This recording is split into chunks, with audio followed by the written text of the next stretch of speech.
আশা এবং তার চলে যাওয়া মানে এইটা একটা আনন্দের ভিতরে একটা শোকের ছায়া, এটা আসলে কতটা খারাপ লেগেছে আপনার কাছে?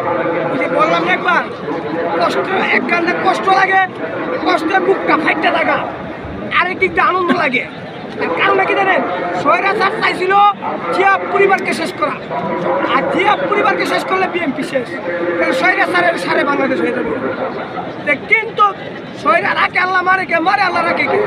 আরে স্বৈরাচার, তুই স্বৈরাচারই করছ, তুই রাষ্ট্রটা বেহে লজ্জার মতো করেছ। আমাদের জিয়া পরিবারকে কি করছ, আলাদা জায়গায় সম্পূর্ণ নির্যাতন করছ, আর বক্তব্যকে নির্যাতন করে বের করেছ, আরেক আমাকে নির্যাতন দিয়ে কোনো মেরুদণ্ড আঘাত দেওয়া তাকে দিয়েছে। আরেক রহমানে আল্লাহ বাঁচায় লাগছে কেন জানেন?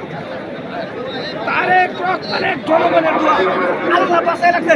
তারেক রহমানে বাংলার আগামীতে প্রধানমন্ত্রী হওয়ার জন্য। আর সেই